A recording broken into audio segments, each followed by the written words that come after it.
नेपालबाट भारततर्फ इन्धन तस्करी एमसिसी बारे कुलमान हामीलाई उच्च क्षमताको प्रसारण लाइन चाहिन्छ। प्रधान न्यायाधीश जबरा आज पनि वैकल्पिक बाटोबाट अदालत प्रवेश, कोरिया पुनः प्रवेशका लागि आवेदन आह्वान, प्रधान न्यायाधीशको पक्षमा प्रदर्शन गर्ने 6 जना पक्राउ। छाङ्गरो र तिङ्करमा जनगणना कहिले र भारतीय बाटो हिँड्न नपाएपछि गणक गाउँ पुग्नै पाएनन्। आवेदन दिने सबैलाई शेरधनी बनाउने नेफ्राको आइपिओ हुनेलाई खुसीको खबर।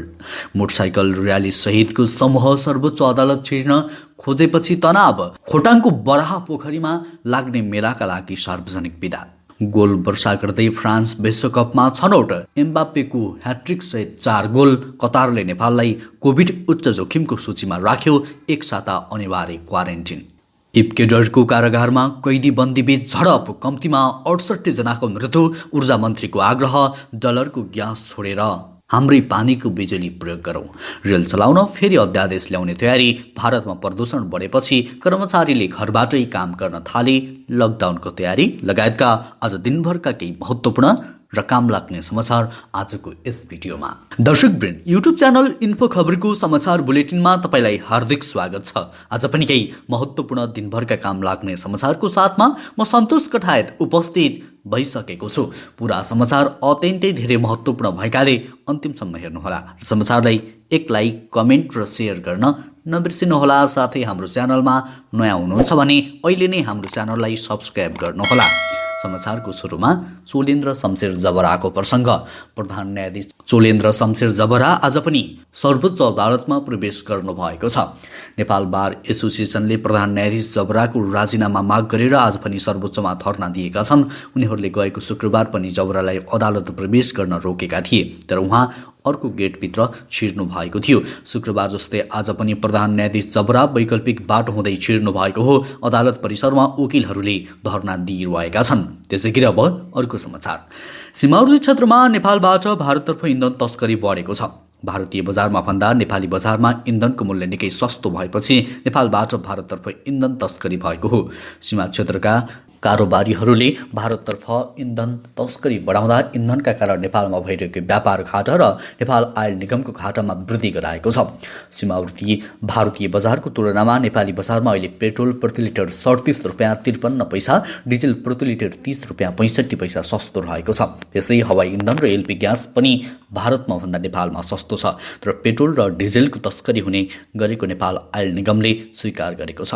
सीमावर्ती क्षेत्रमा नेपालबाट इन्धन खरिद गरी भारतमा लगेर बिक्री गर्दै आएको छ। तस्करीका कारण नेपाली बजारको मागभन्दा कैयौँ गुणा बढी इन्धनको आयात बढिरहेकाले तस्करी नियन्त्रण गर्नुपर्नेमा सरकारवालाहरूको जोड छ। निगमले भारतमा महँगो मूल्यमा इन्धन खरिद गरी नेपालमा सस्तो मूल्यमा बिक्री गर्दै आएको छ।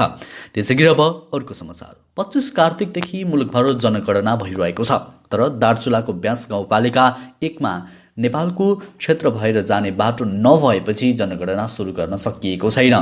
ब्यास गाउँपालिका 1 मा पर्ने 5 गाउँहरू कुटी, नाभी, गुन्जी, तिङ्कर र छाङरोङ मध्ये कुटी, नाभी र गुन्जी गाउँ भारतले अतिक्रमण गरेको छ। भारतले अतिक्रमण गरेका बाहेक तिङ्कर र छाङरो गाउँमा नेपालका प्रशासनिक अधिकार कायम छ। ती गाउँमा नेपालीहरू भूगोल भएर जान नपाउने, बाटो नभएका कारण भारतीय प्रशासनसँग अनुमति लिनुपर्ने बाध्यता छ। तर गणकलाई सो क्षेत्रमा जानका लागि भारतीय प्रशासनले अनुमति नदिएको जनगणना कार्यालय दार्चुलाका प्रमुख पदमराज पाण्डेले हामीलाई जानकारी दिनुभयो। त्यसैगरी अब कुलमान घिसिङको प्रसङ्ग। नेपाल विद्युत प्राधिकरणका प्रबन्ध निर्देशक कुलमान घिसिङले अमेरिकी मिलेनियम च्यालेन्ज कर्पोरेसन एमसिसी परियोजना अन्तर्गत सम्झौता भएको 400 किलो भोल्टको प्रसारण लाइन जरुरी रहेको बताउनु भएको छ। एमसिसीको पक्ष र विपक्षमा बहस भइरहेका बेला शनिबार बोटलमा सञ्चारकर्मीहरूसँग कुराकानी गर्दै घिसिङले भने, रकम कहाँबाट जुटाउने सरकारको कुरा हो, तर उक्त प्रसारण लाइन आवश्यक छ। नेपाल सरकार र अमेरिकी सरकार बीच भएको एमसिसी सम्झौतामा नेपालभित्र डलर 400 किलो भोल्टको 300 किलोमिटर प्रसारण लाइन निर्माण गरिने उल्लेख गरिएको छ, जस अन्तर्गत काठमाडौँको उत्तर पूर्वमा पर्ने लप्सी फेदीदेखि रातमाटेसम्म, रातमाटेदेखि हेटौडासम्म, रातमाटेदेखि नै पश्चिम दमौलीसम्म, दमौलीदेखि पश्चिम बुटौलसम्म र बुटौलदेखि भारतीय सीमासम्म प्रसारण लाइन निर्माण गर्नुपर्छ। घिसिङले यो प्रसारण लाइन मुलुकको लागि अति आवश्यक रहेको बताएका छन्। एमसिसी अन्तर्गत बन्ने भनिएको प्रसारण लाइनप्रति प्राधिकरणको धारणा के हो भनेर सोधिएको प्रश्नमा उनले भने, रकम कहाँबाट ल्याउने भन्ने सरकारको कुरा हो, तर प्रसारण लाइन आवश्यक छ। प्राधिकरणले अहिले देशभित्रै विद्युतको खपत कसरी बढाउन सकिन्छ भनेर गृह कार्य गरिरहेको पनि बताएका छन्। दर्शकबिन, कुलमान घिसिङको यो कुरामा सहमत हुनेले आई एम विथ कुलमान घिसिङ भनेर कमेन्ट गर्नुहोला। त्यसैगरी अब अर्को समाचारतर्फ लागौँ।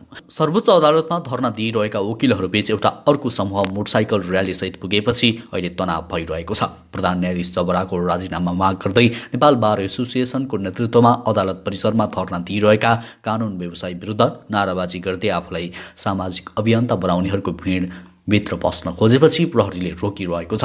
अदालतको मूल गेटमा वकिलहरूको धरना जारी छ भने अदालत बाहिर सडकमा मोटरसाइकल र्याली सहितको समूह पनि भित्र पस्ने प्रयास गरिरहेको छ। प्रहरीले उनीहरूलाई रोक्न सङ्घर्ष गरिरहेको छ, अन्यथा अवस्था निकै तनावग्रस्त बन्ने पक्का छ। प्रधान न्यायाधीश सोलेन्द्र शमशेर जबराको पक्षमा प्रदर्शन गर्ने 6 जना सर्वोच्च अदालत परिसरबाट पक्राउ पनि परेका छन्। नूर प्रसाद अधिकारीलाई प्रहरीले पक्रेको हो। प्रधान न्यायाधीशको विपक्षमा नेपाल बार एसोसिएसनको आन्दोलन गरिरहेका बेला उनीहरूले समर्थनमा प्रदर्शन गरेका थिए। तीमध्ये अस्ति पक्राउ परेकाहरू समेत रहेका छन्। त्यसैगरी अब इपिएसको प्रसङ्ग। रोजगार अनुमति प्रणाली अन्तर्गत कोरियामा रोजगारी गरेर फर्केका नेपाली युवाका लागि 20 महिनापछि पुनः प्रवेश गराउन विशेष भाषा परीक्षाको आह्वान भएको छ। वैदेशिक रोजगार विभाग इपिएफ शाखा नेपालले कोरियामा सन् 2010 यता काम गरेर फर्केका नेपाली श्रमिकका लागि पुनः रोजगारीमा जाने अवसर खुलेको जनाइएको छ। कोरोना सङ्क्रमणका कारण लामो समय रोकिएको सन् 2021 को कोरियन भाषा विशेष परीक्षाको लागि आवेदन खुला भएको छ। यसका लागि 6 देखि 8 मङ्सिरसम्म आवेदन दिन सकिने शाखाले जनाएको छ। परीक्षाको नतिजा 1 पुसदेखि 7 गतेसम्म प्रकाशित हुने जनाइएको छ। त्यसैगरी अब अर्को समाचार। सीमापार जयनगर कुर्था रेलमार्ग सञ्चालनका लागि सरकारले फेरि रेलवे अध्यादेश ल्याउने तयारी गरेको छ। यसका लागि भौतिक पूर्वाधार तथा यातायात मन्त्रालयले मस्यौदा तयार गरेर कानुन मन्त्रालयको रायका लागि पठाएको छ। मन्त्रालयका सचिव रविन्द्रनाथ श्रेष्ठका अनुसार रेल चलाउनका लागि कानुन अपरिहार्य भएकाले अध्यादेश ल्याउन लागि हो। यसअघि जारी भएको अध्यादेशमा केही पक्ष मात्रै परिवर्तन गरेर मस्यौदा तयार गरिएको सचिव श्रेष्ठले बताए। सरकारले आवश्यक तयारी पूरा नगर्दा रेल ल्याए पनि सञ्चालनमा आउन सकेको छैन। सचिव श्रेष्ठका अनुसार रेल चलाउन कानुनी व्यवस्थापन बाहेकका अन्य सबैजसो तयारी सकिएका छन्। आवश्यक परीक्षणहरू भइरहेका छन्। सचिव श्रेष्ठले भने टिकट छाप्नेदेखि रेल सञ्चालनका लागि भारतीय कम्पनीसँग सम्झौता गर्ने सबै कामहरू भइसकेका छन्। अध्यादेश जारी भएपछि एक विशेष समारोह गरेर रेल सेवा सञ्चालनको सुरुवात गर्ने योजना रहेको छ। त्यसैगरी अब अर्को समाचार। खोटाङको धार्मिक तथा पर्यटकीय स्थल बराहपोखरीमा लाग्ने एकादशी मेलाका लागि 2 गाउँपालिकाले सार्वजनिक बिदा नै दिएका छन्। हरिबोधन एकादशीको अवसरमा बराहपोखरी गाउँपालिका 1 बराहपोखरीमा लाग्ने धार्मिक मेलाका लागि जन्तेढुङ्गा गाउँपालिका र बराहपोखरी गाउँपालिकाले आज र भोलि सार्वजनिक बिदा दिएका हुन्। 2 गाउँपालिकाले हरेक वर्ष हरिबोधनी एकादशीका बेला सार्वजनिक बिदा दिँदै आएका छन्। हरिबोधनी एकादशीको दिन बराहपोखरीमा लाग्ने ठूलो मेला भर्न र शङ्खेश्वरी महादेवको दर्शन गर्न जिल्लाभित्र तथा बाहिरबाट हजारौं दर्शनार्थी आउने गरेका छन्। त्यसैगरी अब कतारको प्रसङ्ग। कतारमा वैदेशिक रोजगारी र अन्य कामका लागि जाने नेपालीहरूले अनिवार्य होटल क्वारेन्टिन बस्नुपर्ने भएको छ। कतारको स्वास्थ्य मन्त्रालयको पछिल्लो पटक सार्वजनिक गरेको जोखिमयुक्त मुलुकको सूचीमा नेपाल पनि परेको छ। कतारले नेपालसहित 10 मुलुकलाई कोरोना भाइरसको उच्च जोखिमभित्र राखेको छ। नेपालसहित Bharat, Bangladesh, Pakistan, Sri Lanka, Egypt, Indonesia, Philippines, Sudan र दक्षिण सुडानलाई कतारले कोरोनाको उच्च जोखिमको सूचीमा राखेको हो। उच्च जोखिमको सूचीमा परेका देशबाट आउने नागरिकले कम्तीमा 1 हप्ता क्वारेन्टिन बस्नुपर्ने जनाइएको छ। यो नियम सोमबारदेखि लागू हुने पेनन्सुलामा उल्लेख गरिएको छ। त्यसैगरी अब प्रदूषणको प्रसङ्ग। दिल्लीमा प्रदूषणको तह उच्च भएपछि सम्पूर्ण विद्यालयका निर्माण कार्यहरू बन्द भएका छन्। त्यस्तै सरकारी कर्मचारीले घरबाटै काम गर्ने भएका छन्। पछिल्लो 1 सातादेखि राजधानी नयाँ दिल्लीलाई प्रदूषणले ढाकेपछि दिल्लीका मुख्यमन्त्री अरविन्द केजरीवालले यो घोषणा गरेका हुन्।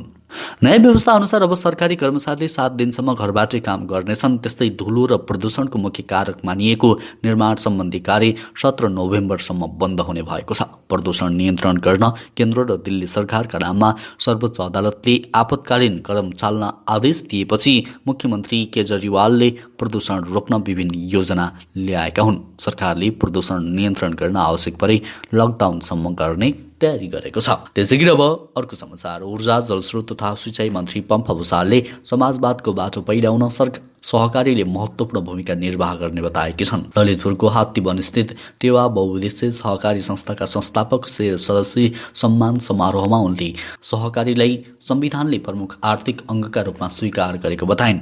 मन्त्री भूषालले गरिबीको रेखामुनिको जनतालाई फाइदा पुग्ने गरी 20 युनिटसम्म खपत गर्ने जनतालाई निःशुल्क ऊर्जा उपलब्ध गराएको बताइन्। 20 युनिट बाल्ने 26 लाख घर परिवार अर्थात् 1 करोड 30 लाख बढी नेपाली जनताले फाइदा पाउने गरी निर्णय लिएको छ। उनले भनिन्, विद्युत महसुल दर घटाएर स्वदेशी खपत बढाउने नीति लिएको पनि उनले बताइन्। हाम्रै पानीबाट उत्पादन भएको विद्युत प्रयोग गरौँ, डलरतिर ल्याएको एलपी ग्यास कटौती गरौँ, उनले भनिन्। त्यसैगरी अब अर्को समाचार। किलियन एम्बापेको ह्याट्रिक सहित 4 जना करिब बेन्जेमाको 2 गोलको सहयोगमा फ्रान्सले काजाखस्तानमाथि 8-0 को शानदार जित निकाल्दै कतारमा आयोजना हुने विश्वकपमा छनौटमा भएको छ। शनिबार राति युरोपेली छनौट अन्तर्गत घरेलु मैदानमा फ्रान्सले काजाखस्तानमाथि एकतर्फी जित निकाल्ने क्रममा किलियन एम्बापे, करिब बेन्जेमा, एड्रियन राबियोट र एन्टोइन ग्रिजमनले गोल गरे। यो जितसँगै फ्रान्स समूह डीबाट 1 खेल अगावै छनौट भएको हो। विश्वविजेता फ्रान्स विश्वकपमा स्थान बनाउने 14औं टोली बनेको छ। फ्रान्सको पार्क डेस प्रिन्सेसमा एम्बापेले पहिलो हाफको 32 मिनेटभित्रै आफ्नो ह्याट्रिक पूरा गरेका थिए। खेलको 6औं मिनेटमा गोल गर्दै सुरुवाती अग्रता दिलाएका एम्बापेले 12औं मिनेट गोल गरे। त्यस्तै 23औं मिनेटमा व्यक्तिगत तेस्रो गोल गर्दै आफ्नो ह्याट्रिक पूरा गरेका थिए। पहिलो हाफमा 3-0ले अघि रहेको फ्रान्सले दोस्रो हाफमा थप 5 गोल गर्यो। त्यसैगरी अब अर्को समाचार। इक्वेडरमा एउटा कारागारमा भएको झडपमा कम्तीमा 68 जनाको निधन भएको छ। दक्षिणी इक्वेडरको पेनिटेन्सियारिया डेल लिटरोल कारागारमा शनिबार राति भएको झडपमा अन्य दर्जनौं बन्दी घाइते पनि भएका छन्। उक्त कारागारमा 1 सेप्टेम्बरमा भएको झडपमा 119 कैदी मारिएका थिए। सो हिंसालाई इक्वेडरको इतिहासकै एउटा खराब दिन बताइएको थियो। कारागारभित्र झडप पर्नुको मुख्य कारण लागु औषध तस्कर समूह बीचको विवाद भएको सरकारले बताउँदै आएको छ। समूहका तस्कर एक नाइके रियालाई लिएर पछिल्लो हिंसा भड्किएको गुआयन प्रान्तका गभर्नर पाब्लो एरोजमेनाले एउटा पत्रकार सम्मेलनमा जानकारी दिएका थिए। त्यसैगरी अब आजको अन्तिम समाचार। शेयर बजारको इतिहासमै सबैभन्दा ठूलो साधारण शेयर आइपिओ निष्कासन गरेको नेपाल इन्फ्रास्ट्रक्चर ब्याङ्कको मुनाफा 34.37% बढाएको छ। बैंकले चालू आर्थिक वर्षको पहिलो त्रैमासिक 24 करोड 20 लाख रुपियाँ खुद मुनाफा कमाएको छ। निफ्राले गत आर्थिक वर्षको पहिलो त्रैमासमा 18 करोड 1 लाख रुपियाँ मात्र खुद मुनाफा आर्जन गरेको थियो। निफ्राको प्रति शेयर आम्दानी भने घटेको छ। आइतबार सार्वजनिक वित्तीय प्रतिवेदन अनुसार प्रति शेयर आम्दानी 1 रुपियाँ 16 पैसाले घटेर 4 रुपियाँ 84 पैसा पुगेको छ।